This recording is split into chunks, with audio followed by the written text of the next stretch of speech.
y a la gente de la gobernación del Estado Zulia por esta convocatoria. Un placer compartir con Akram.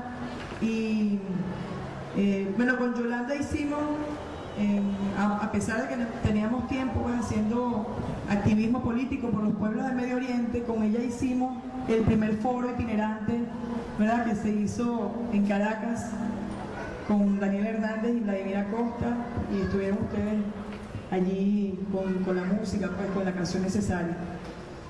Decía Akram que él no iba a hacer ninguna cronología ni iba a hablar de historia, menos mal. Y casi que no le deja nada hablar a uno. Yo voy a ver qué puedo hacer por Palestina hoy. Pero quería comenzar con un aspecto que Akram tocó, que tiene que ver con el tema del judaísmo. Y que efectivamente la lucha de la causa palestina no tiene nada que ver con el judaísmo. Incluso los árabes, en su generalidad, tenemos dentro de nosotros algo de judíos, algo de musulmanes y algo de cristianos, porque esas tres religiones nacieron ahí. Nosotros, decía una compañera ayer, que los árabes llevamos algo de jordano por dentro, algo de palestino, algo de libanés, algo de sirio, algo de tunecino, es decir, tenemos de cada uno, de cristiano, de musulmano, así como lo estaba refiriendo. Y que quienes han pretendido hacernos ver, primero al pueblo árabe y luego al pueblo occidental, que somos, o que los árabes son unas bestias, ¿no?, que andan con un caballo y violan a mujeres rubias, que se comen niños, no han sido precisamente los judíos que convivían en la Palestina histórica, que eran palestinos, pero judíos, porque es bueno reiterar que tanto el judaísmo como el cristianismo y como el islam son una religión. Para mí, la religión es eso, una religión. Ningún grupo de personas que profese una religión para mí es un pueblo, para mí el pueblo tiene otra significación, ¿ves? Pero ha sido intencionalmente creado ese sentimiento o ese pensamiento, y quienes se han ocupado de crear eso han sido precisamente quienes se han beneficiado de la ocupación de Palestina, quienes se beneficiaron de la persecución de judíos, cristianos, musulmanes, ateos, gitanos, homosexuales en Europa durante la Segunda Guerra Mundial. Porque en Europa, nosotros siempre insistimos, no murieron 6 millones de judíos, murieron 57 millones de personas, entre ellas 6 millones de judíos. Y si uno se pone a sacar cuenta, ¿verdad?, como hacen también los sionistas, que se han aprovechado de esa tragedia para tener argumentos o excusas para invadir, para asesinar, etc., podemos decir que si había 6 millones de judíos, podía haber 20 millones de cristianos, entre esos 57 millones de personas, y quizás unos 10 millones de ateos. Entonces no fue judío por judío, fue judío por comunistas, judíos por socialistas, judíos por intelectuales, judíos por artistas, que también fueron perseguidos en esa Europa de la Alemania nazi, con la finalidad no solo de cumplir con un plan que mencionaba Akram de Teodoro Herzl para consagrarle al sionismo pues un territorio, ¿no?, al sionismo, no al judaísmo, al sionismo. Quienes estuvieron detrás de ese plan, quienes se aprovecharon de esa persecución, se aprovecharon en ese momento y se aprovecharon posteriormente. Porque ese sentimiento antijudío que se dio en Europa a causa de la persecución nazi, que tenía que ver con el tema de parar el avance del movimiento socialista en Europa. Quienes generaron esa persecución en esa Europa nazi se aprovecharon en ese momento y se siguen aprovechando en la actualidad y contribuyeron con la fuerza que posteriormente se iba a convertir en el hegemón, porque no vale la pena mencionar algunos aspectos de esa historia reciente y de esa cronología. Ya Akram hablaba del pasado, de cómo fue la intervención, quiénes eran los que estaban en Europa, quiénes se encontraban en Palestina. Pero esa persecución de judíos, intelectuales, etcétera, de los cuales hablamos, esa persecución de ciudadanos de determinada nacionalidad que profesaban una religión determinada, como fue el judaísmo, y que luego se tradujo en la invasión a Palestina, facilitó que Estados Unidos, por ejemplo, asumiera el poder militar y político y económico de la humanidad. Porque una vez que termina la Segunda Guerra Mundial, recordemos que hubo un hecho importante, significativo, que marcó la historia de la humanidad, como fue la bomba atómica que lanzó Estados Unidos en Hiroshima y luego en Nagasaki. Se había derrotado el ejército nazi, pero quien se aprovechó de esa derrota y quien aprovecha el éxodo de estos judíos a Palestina fue Estados Unidos. Porque Estados Unidos, cuando lanza la bomba en Hiroshima y en Nagasaki, no lo hace ni accidentalmente ni porque estaba experimentando el arma, sino que Estados Unidos estaba con ese hecho lanzándole un mensaje a la humanidad.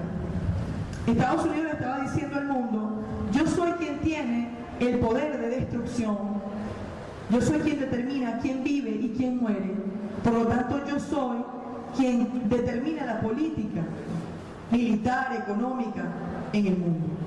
Y así fue, porque una vez terminada la Segunda Guerra Mundial, con ese desastre de muerte en Europa y el desastre de muertes en la India y en otros lugares, en Japón, etc., se sustituye a una organización que era la Liga de Naciones, se crea las Naciones Unidas, y las Naciones Unidas prácticamente se inauguran con la separación de Palestina.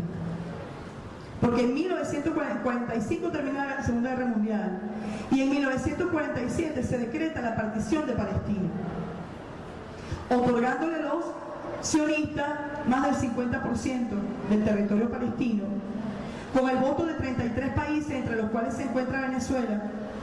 Por eso que decimos que cuando Hugo Chávez emprende esa gesta de solidaridad con Palestina, estaba iniciando el pago de una deuda que teníamos los venezolanos con ese pueblo.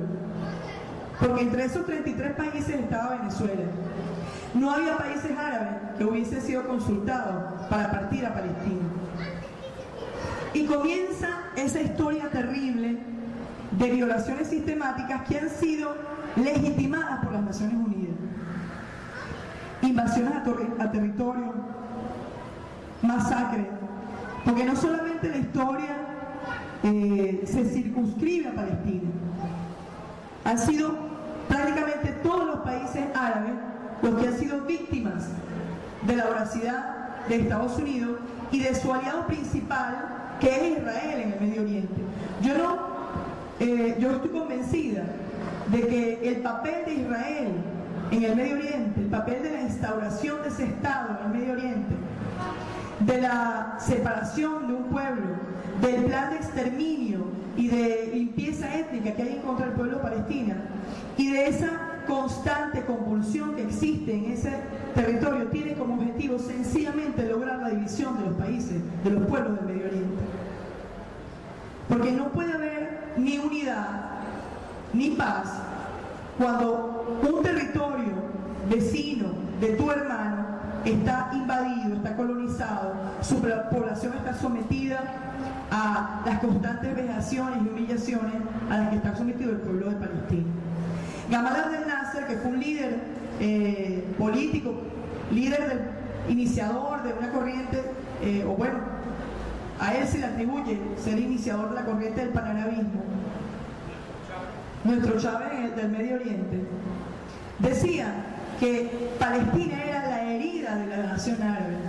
Es decir, que la nación árabe estaba herida en Palestina, porque entendía Gamal Abdel Nasser, como es la lógica, que el pueblo árabe es una unidad y que esa unidad está agredida, sentida en un espacio como es Palestina. Y decíamos hace un rato, los sirios también son libaneses, los libaneses son palestinos. Decía, allí no había una separación de nacionalidades, es el pueblo árabe. Por eso los fascistas y los prosionistas no les gusta que a los palestinos se les diga árabe o que a los libaneses se les diga árabe. No, yo soy libanés, yo no soy árabe. Yo soy sirio, no soy árabe.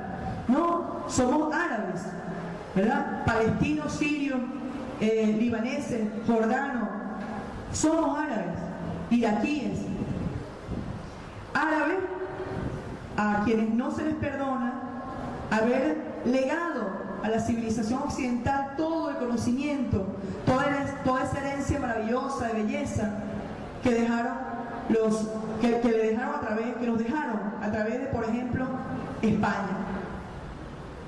Porque recordemos, ¿verdad?, que los árabes tuvieron 780 años en España respetando el idioma español, respetando la religión católica, porque no hicieron los árabes lo que sí hicieron los españoles en México, por ejemplo, que derribaron templos indígenas, ¿verdad?, para construir sobre ellos las catedrales y obligar a la población a creer en su religión. Todo lo contrario, lo que hicieron fue aportarle a este continente, y sin ningún tipo de chauvinismo ni de jactancia, es la realidad, no lo podemos negar. El alfabeto, el álgebra, la astronomía, la filosofía, las letras, es una herencia árabe. El compartir el café cotidianamente es una herencia árabe. ¿Es o no es? Entonces, eso tampoco se le perdona a esa civilización de luces que por encima de la religión compartió y respetó culturas. Lo que no hacen estos que se declaran cristianos, que no lo son, y que han ido a invadir otros territorios en nombre de la libertad, como lo hizo George Bush cuando invadió Irak. Quien se benefició principalmente de la ocupación de Palestina fue Estados Unidos, que decía yo, que pienso, mi opinión, mientras Palestina esté ocupada y no haya paz en ese espacio, no va a haber posibilidad de una unidad real entre los pueblos árabes. ¿Y qué pasa si los pueblos del Medio Oriente no están unidos? ¿Cuál es, digamos, el perjuicio que tiene tanto ese pueblo como la humanidad entera?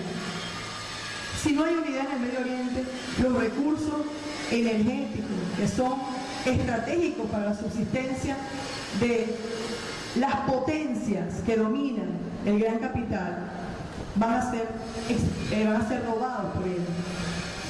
Ya están siendo robados, porque el hecho de tener estos Emiratos, la Arabia Saudita, ¿verdad?, que esos recursos no son de ellos, pero que ellos se benefician de esos recursos, de dárselo a Europa y a Estados Unidos de manera indiscriminada, ¿verdad?, los beneficios. Decimos, hablando del tema de la división, que bueno, ¿qué es lo que perjudica a la humanidad entera? Que los países del Medio Oriente estén divididos.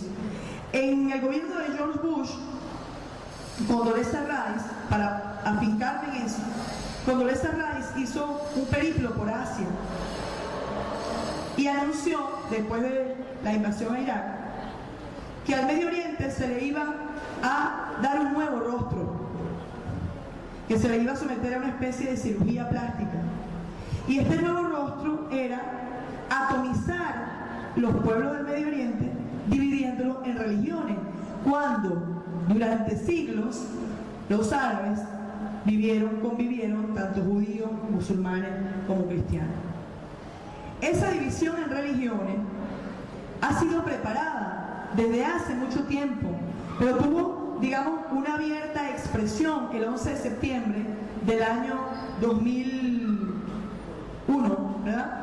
Cuando el tema de las Torres Gemelas, que ese hecho calificó, ¿verdad?, para generar en el mundo entero un sentimiento de islamofobia, pero que no es la islamofobia, sino la arabofobia. Porque nosotros en Occidente consideramos que todos los árabes son musulmanes, porque tenemos esa creencia, que todo árabe es musulmán, ¿no? Si volvemos atrás a lo que estábamos hablando y lo que mencionó Akram, los árabes en el Medio Oriente se fundaron las tres religiones monoteístas que conocemos: el judaísmo, el cristianismo y el islam. Quiere decir que hay árabes judíos, hay árabes musulmanes y hay árabes cristianos, y hay árabes en los que creemos en una chorrera de cosas, ¿verdad? Es decir, no es un tema religioso, pero el plan es separar en religiones, porque la religión es vulnerable, no sirve para la confrontación, porque ¿quién puede contra la fe?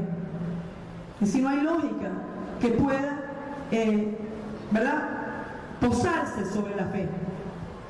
Entonces se utiliza la religión, tanto la religión judía, porque hay fundamentalistas judíos, ¿verdad?, como el que mató a Yitzhak Rabin, ¿verdad?, fundamentalistas judíos, como hay fundamentalistas cristianos, que los hay, ¿verdad?, que han asesinado a personas en Estados Unidos y se han metido y han masacrado, como hay fundamentalistas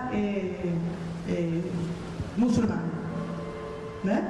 Entonces utilizan la religión, es un factor para la división, pero no es ni un sentimiento, ni una expresión del arabismo, ni la división, ni el irrespeto por las religiones, ¿verdad?, ni el odio que han querido vender a través de los medios de comunicación y de la industria cultural, que es supuestamente un capital de los árabes. Todo lo contrario. Nosotros estábamos conversando hace un rato, yo les recordaba el caso de un médico cuyas hijas fueron voladas en pedazos. Cuando él entró a su casa, sus hijas estaban esparcidas por toda la habitación donde se encontraban. Y cuando se le preguntó a él si él odiaba a Israel o a los judíos, dijo que no, que él no podía odiar, que no estaba en él odiar a nadie, que lo que quería era justicia, y que si a alguien le favorecía el odio, era a ellos. Si alguien se beneficiaba del odio de los árabes, eran ellos. Porque a nosotros los árabes, yo me incluyo, soy árabe y soy venezolana, a nosotros los árabes nos han pintado en la televisión como terroristas, como gente que odia, no como gente apasionada y arraigada a su cultura y a su tierra, que es lo que ocurre con el pueblo de Palestina, que por más de 66 años, los han pretendido exterminar. Se abrazan a su tierra y dicen: aquí me muero, pero no me voy. Ojalá más de un venezolano sintiera eso que sienten los palestinos por su tierra. Aquí me muero, pero de aquí no me voy. Porque aquí nacieron mis abuelos, ¿verdad? Porque aquí está el olor de los mangos, de las guayabas, del coco, porque aquí es donde yo me identifico. Bueno, eso mismo piensan los palestinos, que se han arraigado a su tierra. Ahí está su identidad. Ahora, digamos, hablando un poco del tema estratégico, ese plan de división se ha ido concretando en el Medio Oriente. Pero es un plan que no solo se queda en el Medio Oriente, es un plan que se ha pretendido también aplicar en nuestro continente. No podemos olvidar el incidente en Bolivia, cuando pretendieron la secesión en Bolivia con las provincias o estados de la Media Luna. Y como hicieron aquí, o como querían hacer aquí, en el Zulia, en Mérida y en Táchira. Porque es la única manera de que las fuerzas imperiales, el imperio sí existe, ¿verdad? El imperio son las transnacionales, los gobiernos corporativos, ¿verdad? Los multinacionales, el Banco Mundial, el Fondo Monetario Internacional, ese es el imperio, puede tener éxito si nos divide. Es una cosa muy fácil, divide y vencerás, que por cierto que creo que es un dicho árabe. Divide y vencerá. En la unidad está la fuerza, en la división está la debilidad. Y ese es el plan que ellos han venido aplicando en el Medio Oriente. A ver si no se me corre esto.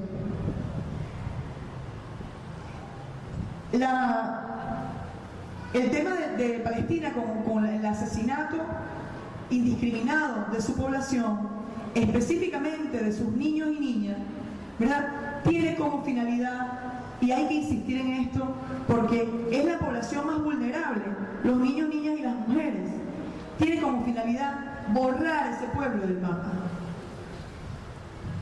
Porque ese es el pueblo de mayor sensibilidad en el Medio Oriente. Porque es el pueblo que al Medio Oriente le duele. Es decir, a los pueblos del Medio Oriente, no hablo de los gobiernos, por supuesto, le duele. Y la pretensión de exterminar a la población palestina se puede concretar, puede ser factible, si la humanidad no reacciona. Asesinar a los niños y niñas y a las mujeres embarazadas, porque ustedes saben que en Israel hace unos años, creo que fue en el 2008-2009, empezó a circular una franela que utilizaban los miembros del ejército israelí con una mujer embarazada en el medio de la franela en un objetivo, como un objetivo militar, y decía: dispárale a uno y mata a dos. Eso se hace en Israel, Palestina ocupada. Además de que las mujeres embarazadas son detenidas, son prisioneras, llevadas a las mazmorras israelíes. Muchas de ellas paren dentro de la cárcel, algunas con mayor suerte, entre comillas, pueden convivir con sus hijos allá adentro, otras no ven a sus hijos más nunca. Hay un caso, por ejemplo, de una anciana de 80 años que es bien conmovedor, porque esta señora va toda la semana al muro que se construye a lo largo de Cisjordania, que es un muro que puede llegar en algunos sitios a 7 metros de altura y en otros a 12. Un muro que puede llegar a 1200 kilómetros, es la distancia. Ella va todas las semanas allí, por el hueco, a hablar con su hija, porque su hija quedó del otro lado del muro. Ella no la puede ver, de un muro de hormigón, que además las entradas o las salidas a ese muro las administra el Estado de Israel a través de los puntos de control o de puestos militares. Y ella va una vez a la semana y a través de ese hueco habla con su hija, un hueco en la tierra, como unas ratas, ¿no? Como unas ratas. A través de ese hueco habla con su hija y la hija le enseña fotografías de sus nietos. Y de esa manera es que ella ha ido bien conociendo y viendo crecer a sus nietos. Eso se hace con las mujeres, con los niños en Palestina. Esa población más vulnerable es la que está siendo ahorita asesinada. ¿Con qué finalidad? Israel sabe que los palestinos están conscientes de que quieren ser desaparecidos, es decir, que hay un plan de desaparición, de extinción de ese pueblo, y las mujeres se reproducen, las mujeres compiten entre ellas, ¿quién tiene más hijos? Yo tengo 10 y tú tienes 8, yo tengo más que tú, porque ellas aportan con la vida de sus hijos a esa lucha, no para sacrificar a sus hijos, sino para impedir que ese pueblo sea desaparecido. Como eso lo sabe el Estado sionista de Israel, asesina a los niños. Los asesina. Yo quería hacer referencia también, hablando del asesinato de los niños, de un artículo que escribió recientemente Santiago Alba, que también se lo comentaba Yolanda, donde él dice en un párrafo de ese artículo, no recuerdo el título del artículo, pero lo pueden buscar, es uno de sus más recientes, creo que es el último, donde él decía que la exhibición o la difusión de imágenes de niños muertos, de niños palestinos muertos, tenía un objetivo, más allá de presentarnos a nosotros las víctimas de Israel. Y él expresaba de una manera muy interesante, porque él decía que cuando se presenta un niño palestino muerto o un niño árabe, ¿verdad?, muerto, no se presenta el niño con su historia, es decir, ese niño jugaba fútbol o jugaba béisbol o estaba estudiando matemática cuando cayó la bomba y lo asesinó, o estaba con su madre comiendo. No se habla de ese niño, no se presenta al niño imágenes del niño vivo, sino que se presenta al niño muerto, se exhibe la tragedia, ¿no? Y él decía que los entierros de los árabes se difundían como un elemento exhibicionista exótico, porque el cuerpo de los árabes no va en un ataúd, sino que se envuelve en un lienzo. Entonces, para el occidente es muy extraño ver eso. Luego, si es un niño asesinado, masacrado en una situación como esta de injusticia, la ira y la rabia que circula alrededor de ese acto, ¿verdad?, se expresa también en esas fotografías y en esas imágenes. Por lo tanto, quienes vemos de este lado esa situación, creemos que para los árabes eso es costumbre, es una naturalidad, es decir, que ellos están acostumbrados a la muerte, que forma parte de su idiosincrasia, ¿verdad?, que se le hace culto a la muerte, y no como se hace en Occidente, que cuando un niño muere se presenta la fotografía del niño vivo o se pasa una película. Decía Santiago Alba, mientras más niños palestinos se muestren en esas condiciones, hay que mostrar más las historias de ellos, es decir, mostrarlo, no hay que ocultar la muerte de los niños palestinos, porque hay que decirle al mundo lo que está pasando, pero también hay que mostrarle a que ese niño tenía vida, que ese niño así, es un niño feliz, que un niño que podía jugar fútbol, porque allá juegan fútbol, que podía estar tocando flautas, es decir, un niño con una vida normal. Bueno, la industria del cine y de la televisión, eso han hecho también con los árabes y con los palestinos. Mostrarlos como unos seres distintos a nosotros, que no se parecen a nosotros. Por lo tanto, su tragedia o su situación no tiene nada que ver con nosotros. No tenemos que identificarnos con ellos o con esa tragedia. El pueblo de Palestina tiene mucho que ver con nosotros, no solamente con el tema cultural que nos acerca, ¿no?, porque somos también árabes. Capioncela, un locutor muy joven de la Radio Nacional de Venezuela, dice que nosotros somos árabe-ibero-afroaborígenes. Él nos da ese concepto, árabe-ibero-afroaborígenes. Bueno, además de que nosotros somos árabe-ibero-afroaborígenes, nosotros que tenemos una causa de humanidad, ¿verdad?, porque es la humanidad la que está siendo atropellada, asesinada, son nuestros niños. Hay un tema que nos une, que es el tema energético. Es decir, lo que le está pasando al pueblo de Palestina, o al pueblo de Irak, o al pueblo de Libia, o al pueblo de Siria, nos puede pasar a nosotros. Nadie lo desea, nosotros no lo deseamos, ¿verdad? Que Dios nos salve, como dice por ahí. Pero sí puede ocurrir en tanto nosotros dejemos que esos planes que se aplican en otros lados tengan éxito. Si nosotros impedimos que la tierra palestina siga siendo robada por el Estado sionista de Israel, si nosotros denunciamos, si permitimos que eso ocurra, y no denunciamos los crímenes que comete el Estado de Israel, no bloqueamos al Estado de Israel económicamente, no le aplicamos embargos militares, ¿verdad? Esos planes que pueden tener éxito en Palestina, que no solamente pueden robar todo el territorio, sino que pueden asesinar y exterminar a su población, pueden tener también efecto en nuestro pueblo, en nuestro país. Es decir, eso no es ni es un deseo nuestro, ni es una canallada de nosotros pensarlo. Nosotros somos la primera reserva energética, ¿verdad?, del planeta. Eso por ahí lo dijeron. ¿Será verdad eso?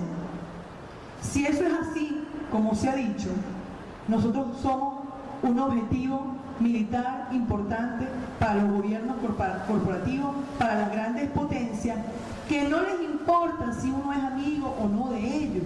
Ahí tenemos a Libia, que financió campañas electorales en Francia, Italia, etc. Y los bombardearon y asesinaron a Gaddafi, instauraron ahí un gobierno aliado de la OTAN, de las grandes potencias. Es decir, ellos no tienen ningún tipo de vergüenza. Nosotros no podemos ser aliados ni amigos de esas potencias que lo que buscan es nuestros recursos. Tampoco nos podemos declarar enemigos, es decir, no podemos declararle la guerra, pero sí podemos resistir. Y la resistencia tiene que ver con el tema que asomaba Akram, que es no financiar empresas, no solo marcas, empresas que a su vez financian el bloqueo contra Gaza, que tiene desde el 2006, que financian la construcción del muro de la vergüenza, que financian la ocupación de Palestina, que financian la guerra en Irak, que financian la reconstrucción de Irak, que están metidas ganándose la plata con la reconstrucción de Irak y que también quieren hacer negocio con el petróleo venezolano. Es decir, nosotros tenemos que ser coherentes en el discurso, si no, mañana nos dan una puñalada trapera y vamos a ser igualmente víctimas. Hablaba el presidente Nicolás Maduro de pasar del discurso y de los comunicados a la solidaridad efectiva. Decía Nicolás, ya basta de comunicados, ya basta de declaraciones. Cuando él dice eso, nosotros lo agarramos, sobre todo el movimiento popular, ¿verdad? Y decimos, bueno, si basta de comunicados y si basta de declaraciones, vamos a solicitarle al ALBA que embargue militarmente a Israel. A los países del ALBA que cesen en acuerdos militares con Israel, aunque Venezuela no tiene acuerdos militares, y eso lo sabemos. Hay, por ejemplo, alcaldías en Venezuela, yo no sé cuántas hay, pero sé que la alcaldía de Chacao, por ejemplo, tiene convenios con Israel y manda a sus funcionarios a entrenarse bajo una patraña ahí de acuerdos sociales para funcionarios, alcaldías, etc. Pero manda a su policía. Bueno, pero él estuvo allá, Ledesma, pero él estuvo también antes del ataque a Sucumbíos, ¿recuerdan? O más o menos en esa fecha, en Ecuador. Es decir, ellos se vinculan. Nosotros también pediríamos, ¿verdad? Y lo estamos pidiendo, que en el Mercosur, en esta cumbre que va a ser ahora a finales de julio, en el Mercosur, se plantee, se revise, que los miembros del Mercosur primero reconozcan al Estado de Palestina, con todos sus derechos, con el respeto a sus derechos humanos y con todos sus derechos políticos, sociales, pero que además se revise a lo interno el tema de los derechos humanos. Es decir, cómo yo, miembro del Mercosur, concibo los derechos humanos. Porque si yo en realidad me reviso, digo, oye, vale, pero entonces yo no debería firmar acuerdo con Israel. Entonces Mercosur no debería firmar acuerdo con Israel. Israel es signatario del Mercosur. Sí, bueno, tiene una figura ahí medio extraña. No es miembro, ¿eh? Y lo otro es, aquí hay una naviera israelí que atraca, ¿qué se dice? Que atraca, también atraca, que atraca en puerto venezolano. ¿Cómo es la naviera? Sí, la naviera sí, en todos los sentidos atraca. ¿Qué es la naviera sí? Nosotros también estamos pidiendo que se formalice el bloqueo a esta naviera, que no entre a puerto venezolano. De esa manera sí vamos a ser coherentes con el discurso. De esa manera sí, la solidaridad con Palestina va más allá de pararnos nosotros aquí en un foro, de hacer una marcha que la deberíamos hacer, ¿verdad? Pronto, una marcha nacional, y de hacer conciertos y leer poesía, que es necesario, porque lo estamos haciendo aquí porque es necesario, pero que aparte de eso, tiene que haber una acción contundente que se vincule a las condiciones, que cambie las condiciones objetivas en Palestina y pueda haber el verdadero reconocimiento de ese Estado en su frontera del año 67, ¿verdad? Que ese es lo que están pidiendo el pueblo de Palestina. Ellos están diciendo a Israel, mira, mi territorio era del 100%, ¿verdad? Yo tenía el 100% de mi territorio. Tú me quitaste más del 50%. Bueno, yo te estoy pidiendo a ti que reconozcas mi Estado en el 22% de mi territorio, que es lo que tienen ahorita. Cosa que no es justa, ¿verdad? Que no es para nada, ojalá tuviéramos un poder así como Dios, pero no tenemos. Pero no es justo, y aún así el pueblo de Palestina está diciéndole, reconózcanme mi 22% para yo tener mi Estado y hacer mi Estado y tener derecho a mi soberanía y a mi libertad. Pero eso no lo quiere Israel, porque ahora, hace poquito, ¿verdad? Tienen 20 años, alrededor de 20 años tiene el pueblo de Palestina tratando de negociar con Israel.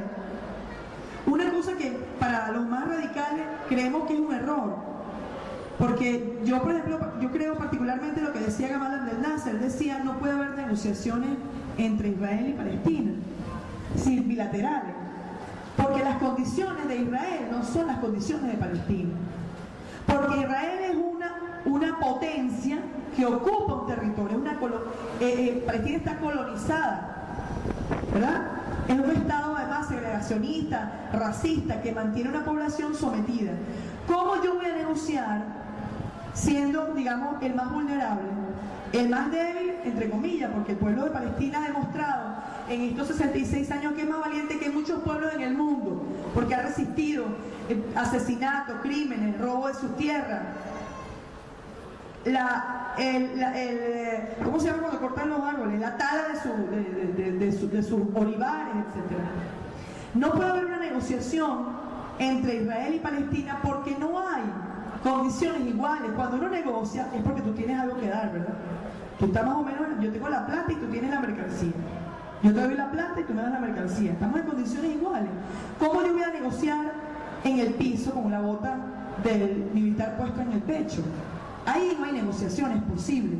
Sin embargo, los palestinos han dicho, está bien, pues.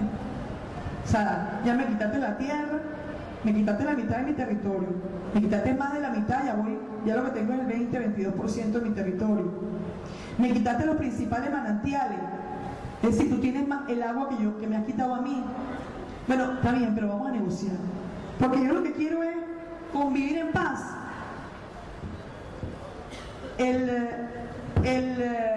El último, digamos, esfuerzo se expresó en Ginebra, cuando supuestamente Estados Unidos impulsó de buena fe, de buena voluntad, las negociaciones, las conversaciones entre Israel y Palestina.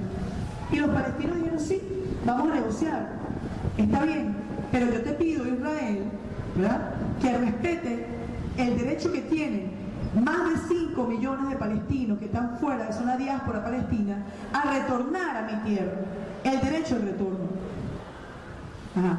Y no me calo, ¿verdad?, que tú seas quien administre mi territorio. Porque además ellos decían, bueno, sí, vamos a negociar con los palestinos, pero ni pueden retornar a su tierra, ni pueden tener una seguridad, un ejército, ni nada, ni una fuerza. Yo tengo que además sobrevolar tu espacio aéreo. Es decir, una negociación absurda y mentirosa, hipócrita. Como eso no dio resultado, ¿verdad? No dio resultado. Israel se retira, le da una patada a la mesa, como suele hacer, porque además es un estado forajido y pirata. Los palestinos decidieron, yo voy a terminar, los palestinos decidieron unirse. Hamás y Al-Fatah, que estaban divididos, Hamás, que ganó las elecciones mayoritariamente en la Franja de Gaza, y Al-Fatah, que es la Autoridad Nacional Palestina, decidieron unirse después de varios años de división para hacer un gobierno de coalición. Vino Israel y dijo, ustedes se van a unir, aténganse a las consecuencias. yo ahora me voy a vengar de ustedes, yo ahora les voy a lanzar medidas económicas que los van a perjudicar, pero además aténganse a las consecuencias. ¿Qué fue lo que pasó después? ¿Qué ocurrió eso? Empezó un supuesto enfrentamiento entre Hamas e Israel, que no puede haber un enfrentamiento porque, insistimos, los palestinos no están armados como los israelíes, los palestinos tienen unos cohetes de fabricación casera, porque además no tienen posibilidad de que les entre armamento a Palestina, es muy difícil, y las que entran, bueno.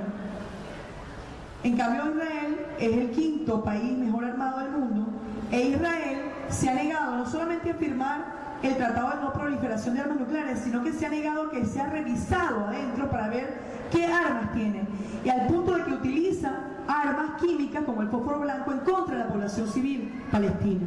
El fósforo blanco, ¿verdad?, cuando le entra a una persona, le empieza a quemar hasta el hueso, no se apaga. Entonces, ¿qué ocurrió después de eso?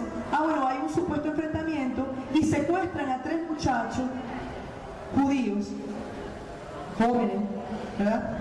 Los secuestran, una cosa muy extraña, en un sector militarizado, es decir, donde los palestinos muy difícilmente pueden tener acceso. Los secuestran y además aparecen sus cadáveres, es decir, los asesinan.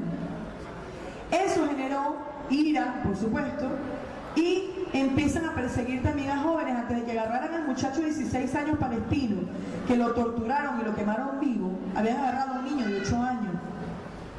Ese niño lo iban a asesinar, lo estaban ahorcando, cuando su madre apareció, empezó a gritar y por fortuna ellos tuvieron que soltar al muchacho, el niño se salvó y después fueron y agarraron al muchacho de 16 años que lo torturaron y lo quemaron vivo.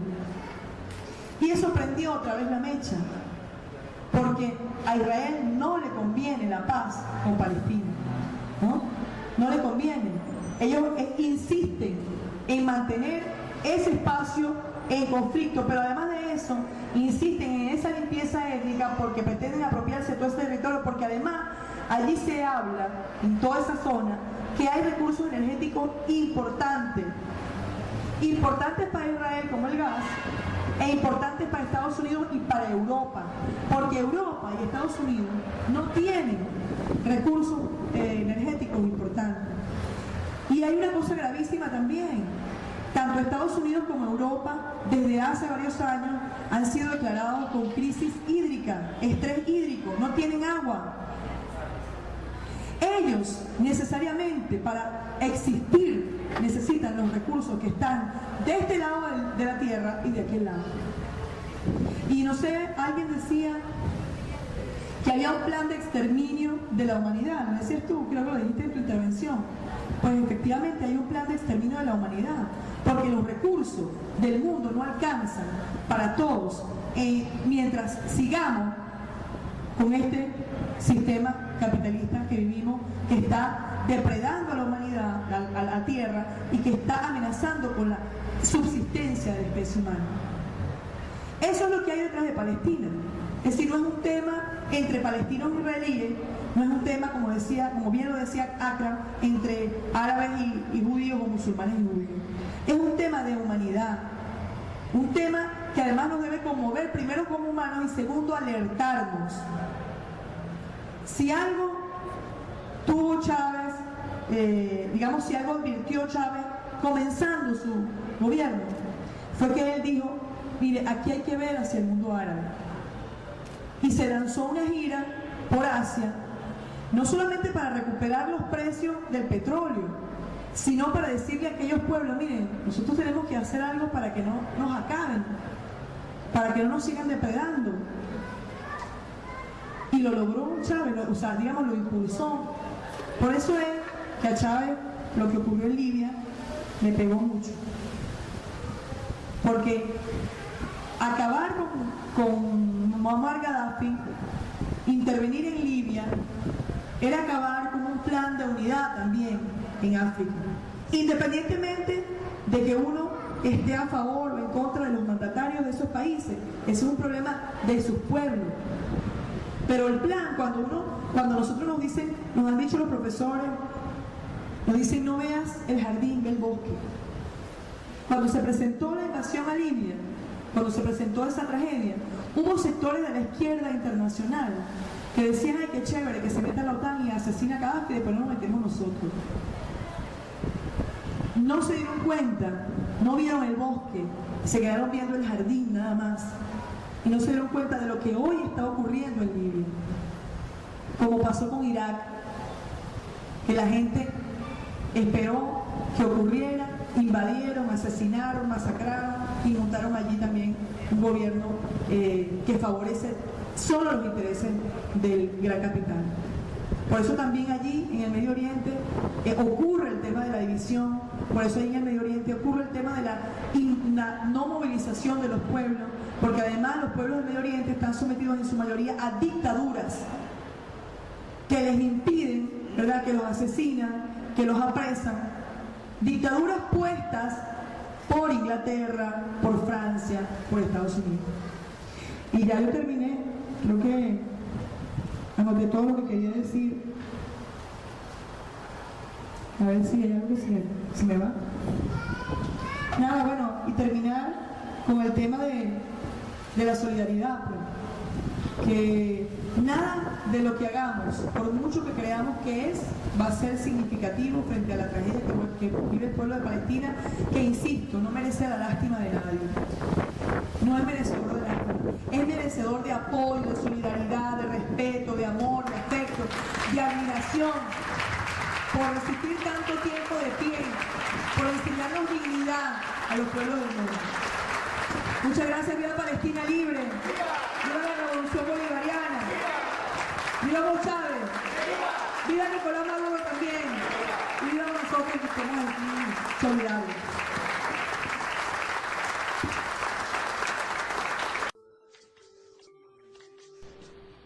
Yo no tengo duda, no tengo prueba, pero no tengo duda, igualmente. Nuestro hermano Yasser Arafat fue asesinado, envenenado, lo asesinaron.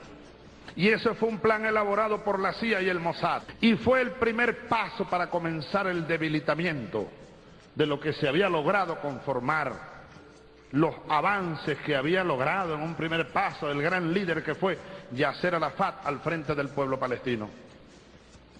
El reconocimiento mundial, la fortaleza interna. Cuando matan a Yasser Arafat, los estrategas del imperialismo sabían lo que venía, la división del movimiento palestino.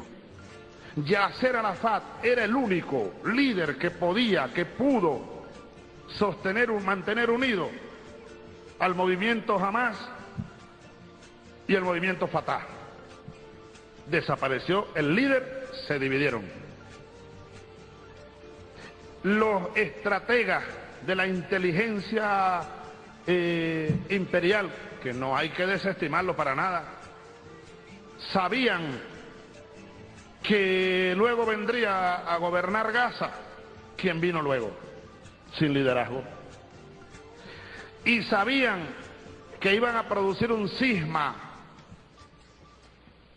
Sabían que el pueblo palestino iba a elegir, como eligió en elecciones libres, al movimiento Hamás para el gobierno. Ocurrió. Y como el movimiento Hamás, ellos lo acusan de terrorista, dijeron no aceptamos un gobierno terrorista, y esa fue la excusa para invadir, para matar, para asesinar y ahora para bombardear y acabar. El plan que tienen es barrer la franja de Gaza. Incluso cuando hace poco, 2 años atrás, vimos unas imágenes y el gobierno de Israel dijo que iban a sacar a los judíos a los asentamientos judíos que quedaban en Gaza para facilitar el gobierno palestino. Mentira. Era para sacar a su propia gente y luego tener libertad de acción. Porque mientras hubiese colonos judíos en Gaza, ellos no podían arrasar como lo están haciendo ahora y bombardear indiscriminadamente a aquel pueblo inocente. Les era más difícil, ¿ves?, matar a su propia gente. Ahora tienen las manos libres, lamentablemente, ¿no? Ahora, es una cosa horrible. Alberto, como tú sabes, el Consejo de Ministros de Israel en un momento decidió la muerte de Yasser Arafat. Lo decidieron y Estados Unidos lo aprobó. En planes secretos, por supuesto, hasta que lograron violar la seguridad de Arafat y lo envenenaron. Y comenzó entonces el plan, que tiene nombre y todo. Tiene un nombre. Y varias fases, pues. Y esta fase es la arremetida final para barrer Gaza y sacar de allí al 1.000.000 y tanto de palestinos, después de haberlos bloqueado durante todos estos años. Un bloqueo que no permiten entrar ni a la Cruz Roja, ni medicamentos, ni alimentos, ni nada. Y el mundo de brazos cruzados, ¿eh? Fíjense ustedes cómo está el mundo. Venezuela no, Venezuela se levanta con un pueblo que pide paz para el pueblo palestino, respeto para Palestina. Y ojalá,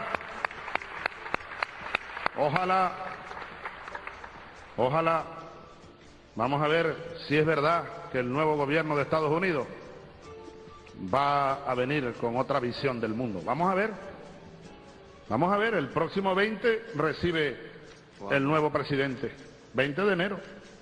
Vamos a ver si es verdad que el presidente Obama va a acabar con la guerra en Irak. Y ojalá comience retirándole el apoyo incondicional que el gobierno imperial de Bush le da a Israel para que arremeta, mate, asesine, desconozca resoluciones de Naciones Unidas, etcétera. En un desafío descarado a los valores humanos, al derecho internacional, a la vida, a la razón. Es la locura imperial. Israel ha terminado siendo el brazo asesino, así lo señalo, del imperio norteamericano. Aquí en América Latina han tratado de crear Israeles. No habrá aquí un brazo asesino para agredir a los pueblos de América Latina. Cada día América Latina estará más unida y más libre, por tanto. Y ojalá algún día esté igual el mundo árabe, el pueblo árabe unido de verdad.